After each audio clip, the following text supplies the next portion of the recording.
One प्रबंधन समिति में चौकीदार को शासकीय कर्मचारी में सम्मिलित किए जाने एवं मानदेय राशि 500 दर से 15,000 प्रदान किए जाने के संबंध में चौकीदारों की हड़ताल रखी गई है।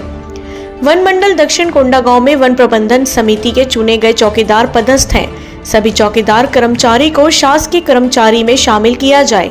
चौकीदार कर्मचारी सुबह 7 बजे से शाम 6 बजे तक ड्यूटी करते हैं और गर्मी, धूप, अग्नि, हवा, पानी में काम करते हैं और वन में आग लगने से समिति के सदस्य को वन में आग लगा है बुझाने के लिए चलो बोलने से चौकीदार का काम है बुझाने का बोलकर टालम टोल कर देते हैं और वन रक्षक ऑफिस में बुलाए हैं, मीटिंग जाना है, जानकारी देना है, वन रक्षक का काम भी चल जाता है। चौकीदार कर्मचारी गर्मी में जंगल में आग बुझाते हैं।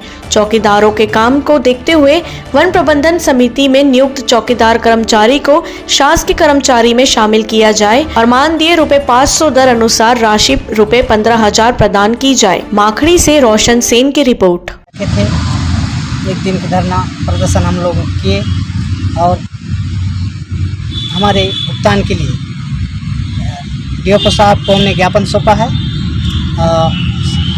25/4/2022 से 27/4/2022 तक हमारा कोई खर्च नहीं निकलेगा तो हम लोग 28 से अनिश्चितकालीन हड़ताल करने के आगे कार्रवाई के संबंध में हम लोग चर्चा की।